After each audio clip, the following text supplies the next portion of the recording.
हत्या के लिए जिम्मेदार 2 हमलावरों और उनके साथ मददगार को पुलिस ने पकड़ लिया है। सूत्रों के मुताबिक शरण लेने के लिए दोनों आरोपी कुल्लू की तरफ गए। पहले हिसार में बदमाश उधम तक इन दोनों बदमाशों को पहुंचाया गया था, जहां से इन दोनों को टैक्सी चाहिए थी ताकि किसी को कोई शक ना हो। लेकिन बाद में प्लान इनका बदलकर दोनों शूटर उधम की गाड़ी में ही बैठकर कुल्लू की तरफ निकल गए। मगर कुल्लू रूट पर जाते ही ये दोनों शूटर वापस लौट गए, क्योंकि इनकी तलाश के लिए सभी राज्यों की पुलिस पीछे पड़ी थी। उसके बाद ये वापस कल शाम को चंडीगढ़ पहुंचे थे, जहां पर उधम दोनों को लेकर आया था। वहीं पर रात को शराब की दुकान के अहाते पे बैठकर शराब पी रहे थे और आगे की प्लानिंग की जा रही थी। सुखदेव सिंह गोगामेड़ी को गोली मारने वाले जानते ही नहीं थे कि वो किसका मर्डर करने जा रहे हैं। इसका खुलासा गिरफ्तार किए गए आरोपी ने पुलिस की पूछताछ में किया। आरोपियों ने बताया कि वारदात वाले दिन गोगामेड़ी की फोटो उनको दिखाई गई। मर्डर करने से एक दिन पहले आरोपियों ने फिल्म एनिमल भी देखी थी। जांच में यह भी खुलासा हुआ है कि कुख्यात गैंगस्टर लॉरेंस बिश्नोई गिरोह के वीरेन ने गोगामेड़ी की हत्या के लिए नितिन को सुपारी दी थी। नितिन को यह पता नहीं था कि वह किसकी हत्या करने जा रहा है। शूटर पूरी तरह से कंफ्यूज थे। आखिरकार इस क्राइम की पटकथा कैसे लिखी जाएगी? चाहे एज ए दर्शक, चाहे एज ए ऑडियंस समझे, चाहे एज ए क्राइम रिपोर्टर समझे, इन दोनों ही लोगों के जहन में सेम टाइम पे सेम फीलिंग थी। 2 ऐसे सवाल थे जिसके जवाब किसी के पास नहीं थे। पहला कि क्या जो नवीन सिंह शेखावत जो दोनों शूटरों के साथ आए थे, जिनको गोली मार दी गई, तो क्या वो प्लान में शामिल थे? अगर शामिल थे तो फिर उन्हें गोली क्यों मारी गई, और अगर नहीं शामिल थे तो फिर लेके आए क्यों? दूसरा सवाल, इन दोनों शूटरों में से एक फौज में था जिसका नाम था नितिन फौजी। तो नितिन फौजी फौज में होते हुए लॉरेंस बिश्नोई गैंग के संपर्क में आया कैसे? ये पूरी प्लानिंग बनी क्यों? ऐसी कौन सी मजबूरी रही होगी? एक आदमी अगर फौज में है तो ठीक ठाक पैसे कमा रहा, तो उसे अब सुपारी किलिंग करने की कोई आवश्यकता नहीं है। लेकिन ऐसी कौन सी मजबूरी रही जिस वजह से नितिन फौजी ने ऐसा काम किया? तो इत्तेफाक से आज दोनों सवालों के जवाब मुझे मिल चुके हैं, और आज मेरे माध्यम से उम्मीद है कि आपको भी इन सवालों के जवाब मिल जाएंगे। दरअसल 5 तारीख को जब से उनकी हत्या हुई, दोनों शूटर हत्या करने के बाद भाग गए। अब भागने के दौरान क्या प्रोसेस था वो हजारों बार आपको अलग अलग चैनलों से सुनने को मिला होगा, तो उसकी डिटेल में नहीं जाऊंगा। लेकिन जब ये दोनों लोग भागते हैं तो जैसा मैंने कल वो कहानी सुनाई थी कि अलग अलग टाइम पे उन्हें गाड़ियां बदलने को बोला गया था, तो ये सेम चीज ये दोनों शूटर भी करते हैं, और इन दोनों शूटरों की मदद करता है उधम सिंह। पहले ये लोग टैक्सी से थोड़ी दूर जाते हैं, अलग अलग जगहों पे ये लोग नाम लेते हैं कि यहाँ जाना है, वहां जाना है, और अंत में लोग पहुंचते हैं धारूहेड़ा। ये हरियाणा में पड़ता है। धारूहेड़ा पहुंचने के बाद ये लोग फिर वहां से मनाली निकलते हैं। मनाली निकलने के बाद फिर वहां से जयपुर निकल जाते हैं। अच्छा, ये तमाम लोग जब गायब हो रहे थे, तो गायब होने के दौरान जब अपनी लोकेशन बार बार चेंज कर रहे थे, तो मान के चलिए कि घंटे 2 घंटे पे अपनी गाड़ियों को बदल देते थे, ताकि अगर गाड़ी के माध्यम से, किसी सीसीटीवी कैमरे के माध्यम से लगातार ऑन रखा, और ऑन रखने के दौरान अलग अलग लोगों से इन्होंने लगातार बातें की। जैसे एक कोई वीरेंद्र करके है, दूसरा कोई दाना राम है, और एक तीसरा शख्स जिसका नाम तो रोनी राजपूत। ये 3 शख्सों के साथ ये लगातार बातचीत भी करते रहे। तो ये तमाम चीज जब होने लगी, तो पुलिस वालों को जब इनकी डिटेल मिली, तो राजस्थान पुलिस और दिल्ली पुलिस ने एक जॉइंट ऑपरेशन चलाया। जॉइंट ऑपरेशन पे फिर इनके नंबर को सर्विलांस पे लगाया गया। सर्विलांस पे लगाने के दौरान भी एक दिक्कत थी कि अपनी लोकेशन को लगातार मूव कर रहे थे, यानी फोन तो ऑन है लेकिन हमेशा वो बढ़ रहा। अब एक सड़क है, एक ट्रैफिक है, कोई बस है, कोई ट्रेन है, तो ऐसे किसी हाईवे पे किसी बस को, किसी ट्रेन को रोक के तो पकड़ा नहीं जा सकता, थोड़ा सा मुश्किल टास्क है। यहाँ खतरा ये भी था कि अगर पकड़ने जाएं और इनके पास कोई हथियार हो तो आसपास और यात्री हो सकते हैं, उनको कोई दिक्कत ना हो। तो इन तमाम चीज़ों को ध्यान में रखने के बाद एक जॉइंट ऑपरेशन चलाया गया और इनकी लोकेशन को लगातार ट्रैक किया गया, और ट्रैक करने के बाद इनके ऊपर नज़र रखी गई कि ये लोग स्टे कब होते हैं। और फाइनली आज चंडीगढ़ के सेक्टर 22 में जब इनकी लोकेशन मिलती है और पता चलता है कि ये लोग उस लोकेशन पे कुछ देर के लिए स्टे हो रहे हैं, यानी रुक रहे हैं, मूवमेंट नहीं है, तो फिर पुलिस की टीम वहाँ पे पहुँचती है। और पहुँचने के बाद जब उस होटल में जाती है, तो वहाँ पे जब पता किया जाता है कि क्या कोई नितिन फौजी या फिर रोहित राठौर नाम से रूम बुक है, तो होटल वालों ने तो पहले मना कर दिया, कहा कि नहीं। फिर भी अब लोकेशन इसी होटल की थी, तो पुलिस वालों ने ज़्यादा मान मनोबल की नहीं, सीधा सीधा मैनेजर को लेके जिस रूम की लोकेशन थी वहाँ पे जाते हैं। जाने के बाद दरवाज़ा खुलवाते हैं और जैसे ही अंदर जाते हैं तो अंदर 3 लोग, रोहित राठौर, नितिन फौजी और उधम सिंह, ये तीनों बैठे मिलते हैं। फौरन इन्हें गिरफ्तार किया जाता है। अब यहाँ भी सवाल कई थे कि बिना फर्जी आईडी के इन लोगों को रूम मिला कैसे, और अगर रूम मिला और होटल वालों ने रूम दिया तो शायद ही कोई ऐसा होटल वाला या फिर कोई ऐसा जिम्मेदार होगा जिसके मोबाइल पे इस टाइम नितिन फौजी और रोहित राठौर की फोटो गई नहीं हो। इस घटना की गूंज लगभग पूरे नॉर्थ इंडिया में है, तो आसपास के इलाकों में इस तरह से रूम मिल जाना अपने आप में भी एक सोचने की बात है। बहरहाल पुलिस वाले इस मामले में जांच पड़ताल करेंगे। तो जब इन दोनों को गिरफ्तार तीनों को किया गया, करने के बाद अब सवाल जवाबों का सिलसिला शुरू होना था, क्योंकि गिरफ्तार करने के बाद अब सारी चीज़ों को जानना था कि कैसे क्या हुआ, इन शूटरों को कहा किसने, ये आगे कैसे आए और कत्ल की पूरी साजिश किसने रची। तो फिर इनको गाड़ी में ला के जब लाया गया, लाने के बाद अब इनसे पूछताछ शुरू हुई। तो अब सारे लोगों से अलग अलग पूछताछ हुई, जैसे रोहित राठौर से अलग, नितिन फौजी से अलग। और जो कि सबसे इंटरेस्टिंग कहानी इसमें नितिन फौजी की ही थी, क्योंकि वो फौज में था। तो फिर उससे पूछताछ ज़्यादा हुई कि तुम कैसे इस चंगुल में फंसे, या फिर तुमने कत्ल क्यों किया, क्या तुम्हारी कोई दुश्मनी थी, क्या कोई रंजिश थी, कोई पुराना विवाद था, कोई बात बुरी लग गई थी, कोई पैसे का मामला था, या फिर क्यों। इन तमाम सवालों को जब पूछा गया, और साथ ही सबसे इंपॉर्टेंट सवाल कि अगर नवीन सिंह शेखावत को तुमने गोली मारी तो क्या वो तुम्हारे प्लान में शामिल था, अगर शामिल था तो गोली क्यों मारी, नहीं शामिल था तो लेके क्यों आया। तो ये तमाम सवाल जब नितिन फौजी से पूछा गया, तब नितिन फौजी ने अपनी पूरी कहानी सुनाई और कहा कि सर मैं इनसे कोई दुश्मनी रखता ही नहीं था। और यहीं से कहानी ठीक ठाक तरीके से अगर सुनना चाहें तो 2019 में पहुंच जाती है। दरअसल साल 2019 में नितिन फौजी का सिलेक्शन हुआ।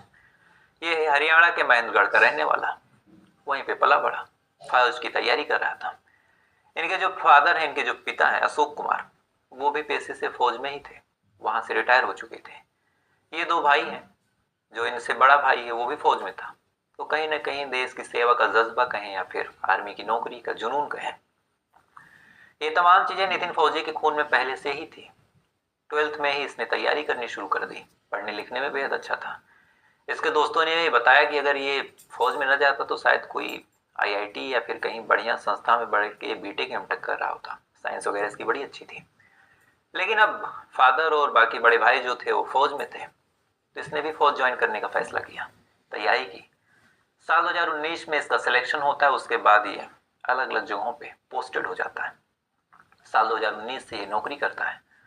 नौकरी करने के बाद साल दर साल गुजरते रहे, ये भी थोड़ा सा बड़ा हुआ, इसकी शादी देखी गई और साल 2022 में इसकी शादी फिक्स हो गई और एक लड़की से इसकी शादी हो जाती है।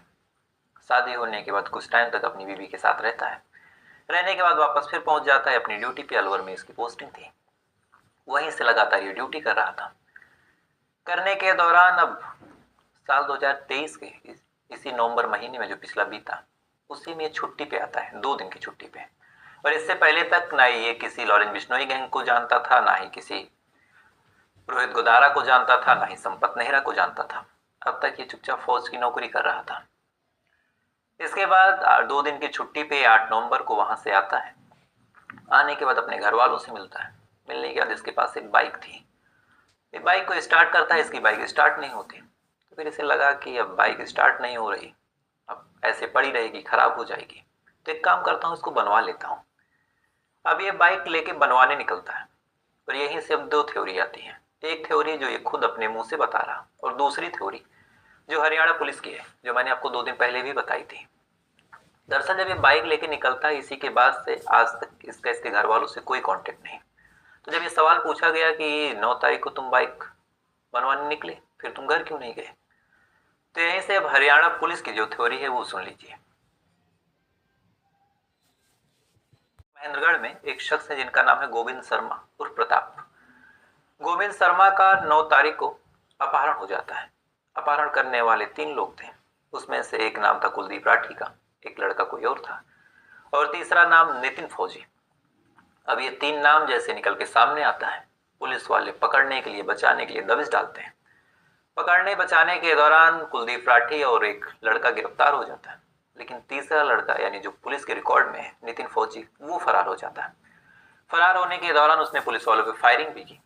फायरिंग करके वहां से 9-11 हो गया, पुलिस वाले उसे पकड़ नहीं पाए और तभी से इस तरह की जिंदगी जी रहा। अब यहाँ पे दूसरी जो कहानी खुद ये नितिन फौजी बता रहा।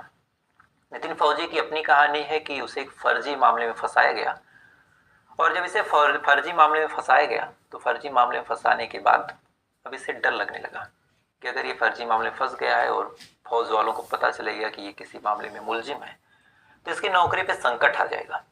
और इसके पास उतने पैसे भी नहीं थे, अभी नई नई नौकरी लगी थी, 3-4 साल पहले नई नई शादी हुई थी, तो ये बेहद डर गया और इसी दौरान मैं भी इधर उधर भटकता रहा, अपनी ज्वाइनिंग पे गया नहीं। और कहते हैं कि इसके ऊपर जो नज़र थी, जब ऐसी ज़िंदगी ये जीने लगा तो कहीं ना कहीं इसके ऊपर नज़र पड़ती है रोनी राजपूत की। रोनी राजपूत एक दूसरे गैंगस्टर जिसका नाम है वीरेंद्र और दानाराम, इन दोनों का खास था। और वीरेंद्र और दानाराम काम करते हैं रोहित गोदारा के लिए। अब रोहित गोदारा जब इन दोनों से कहता है कि एक काम है, किसी ऐसे शूटर को पकड़ो जो गोली चलाने में एक्सपर्ट हो और उसका कोई क्राइम रिकॉर्ड ना हो, तो वीरेंद्र और दानाराम ये काम सौंप देते हैं रोनी राजपूत को। अब रोनी राजपूत अलग अलग लोगों के ऊपर नजर रखता, अलग अलग लोगों को तलाश करता, जुटा रहता कि कहाँ से कौन मिल जाए तो उससे काम करवा लिया जाए। अब रोनी राजपूत जब ये तलाश कर ही रहा था तभी उसकी नजर पड़ती है नितिन फौजी पे। फौज में था तो निशाना, शूटिंग, इन सब की ट्रेनिंग की कोई जरूरत नहीं थी। फौज में था तो उसकी सारी चीजें, डिसिप्लिन, भागना, दौड़ना, फिजिकल एक्टिविटी, ये तमाम चीजें बिल्कुल सेट थी। फौज में होने का तीसरा एडवांटेज ये था कि इससे पहले इसको कोई जानता भी नहीं था। अगर ये कांड करके गायब हो जाता तो कोई जान भी ना पाता। तो रोनी राजपूत फिर टारगेट करता है नितिन फौजी को। अब टारगेट कर देता है लेकिन इसे शिकार कैसे बनाए? एक आदमी जिसके पास फौज की नौकरी है, ठीक ठाक कमा रहा, तो ऐसे काम क्यों करेगा? तो फिर रोनी राजपूत अब इसकी कमियों को टटोलना शुरू करता है कि ये आदमी टूट कहाँ से सकता है। इसके बाद अब कमियों को टटोला जाने लगा। नितिन फौजी से बातचीत दूसरे माध्यमों से की जा रही है और इसी दौरान नितिन फौजी का जब इसे पता चला कि एक मामले में फंसा हुआ है और इसे डर है कि अगर या तो ये इसकी नौकरी जाएगी और या तो ये गिरफ्तार हो जाएगा, तो रोनी राजपूत को लगा कि चलो अब सही समय है इसके ऊपर अटैक करने का। तब रोनी राजपूत ने नितिन फौजी से कहा कि अब तो तुम्हारी नौकरी चली ही जाएगी, इसलिए तुम अभी काम करो, नौकरी तो जा ही रही, जिंदगी ना जाए, इसलिए तुम कनाडा भाग जाओ। अब कनाडा भाग जाओ सुनने के बाद इसे भी अच्छा लगा कि चलो अब एक मामले में फंसा हूँ, कम से कम कनाडा रहूंगा तो जेल नहीं जाऊंगा। लेकिन अब कैसे? तो इस पर रोनी राजपूत कहता है कि चूंकि तुमने पुलिस वालों पे तो गोली चला ही दी है तो तुम्हारी जिंदगी खतरे में है, तो एक काम करो, तुम अब हमारे लिए एक काम कर दो और मैं लॉरेन बिश्नोई गैंग का हूँ, काम करने के एवज में तुम्हें कनाडा भेज दिया जाएगा, वहां पे तुम बैठे बैठे अपना पूरा बिजनेस देखना, कोई दिक्कत नहीं हुई, कोई तुम्हारी पर उंगली नहीं उठाएगी, बाकी जिंदगी ऐसे में कटेगी। अब तक नितिन फौजी इतना डर चुका था पुलिस और बाकी चीजों से, ये समझ नहीं पाता और हाँ कर देता है। अब ऐसे ही रोहित राठौर को भी शामिल किया जाता है, दोनों इस प्लान में शामिल होते हैं। उसके बाद इन्हें बताया जाता है कि काम किसका करना है। लेकिन अब दिक्कत ये थी कि ये दोनों पहुंचेंगे कैसे, दोनों शिकार बनेंगे कैसे? तो फिर इसके लिए एक तीसरे शख्स को शामिल किया जाता है जिसका नाम है नवीन सिंह शेखावत, जो सबसे ज्यादा क्लोज था और जिसके बारे में मैंने, आपको याद होगा, पहली वीडियो में ही कहा था कि नवीन सिंह शेखावत की दगाबाजी इसमें थी, नहीं तो वो स्कॉर्पियो बुक नहीं करता। नवीन सिंह शेखावत जब इस प्लान में शामिल होता है, शामिल होने के बाद अब चूंकि सबसे क्लोज था तो नवीन सिंह शेखावत को फिर रेकी करने की जिम्मेवारी दे दी जाती है कि नवीन तुम एक काम करो, तुम पता करो कि जो गोगामेडी जी हैं वो कब आते हैं, कब जाते हैं, कैसे उन तक पहुंचा जा सकता है, कैसे सिक्योरिटी तोड़ी जा सकती है और ये शूटर काम करके भागेंगे कैसे। अब नवीन सिंह शेखावत को जब एक काम दिया गया काम करने के लिए, अब चूंकि वो पहले तो गनर था लेकिन बाद में उसने अपने कपड़े की एक दुकान चला ली थी, उसी दुकान पे ठीक ठाक कमाता रहता था, तो उसने फिर सोचा कि क्या करे। तो यहीं से फिर अब प्लान बनना शुरू होता है और प्लान ये बनता है कि घर में शादी है, तुम इन्विटेशन कार्ड देने जाना। लेकिन अब कार्ड देने जाना ये तो ठीक है, लेकिन अगर दो लोग बाइक से आ जाएंगे तो थोड़ा सा अजीब लगेगा कि कार्ड देने तीनों एक बाइक पे, चीजें हजम नहीं होंगी। तो फिर प्लान बना कि काम करो, एक कार ले लो, कार से फायदा होगा कि तीनों अगर एक साथ आएंगे तो सबको लगेगा कि कार में आए हैं तो कैजुअल है मामला, बाइक पे डाउट हो जाता। तो फिर पूरा प्लान बना, नवीन सिंह शेखावत ने पूरी रेकी की कि घर पे वो कब मिल सकते हैं, कब गार्ड ज्यादा एक्टिव रहेंगे, कब नहीं रहेंगे। और ये तमाम चीजें नवीन सिंह शेखावत कर करके जो दोनों शूटर थे और जो रोनी राजपूत था और जो वीरेंद्र चाहन, दानाराम, इन सबको देता रहता था। उसके बाद पूरा प्लान फिक्स हुआ, डेट, तारीख, तमाम चीजें मुकर्रर हुई। फिर ये हुआ कि 5 तारीख को इस पूरी घटना को अंजाम देना है। अब अंजाम देना है तो नवीन सिंह शेखावत भी शामिल, वीरेंद्र चाहन भी शामिल, और शूटर जो दोनों थे रोहित राठौर और नितिन फौजी ये भी शामिल। बस अब मामले को अंजाम देना बाकी था। पूरा प्लान फिक्स होता है, किराए की गाड़ी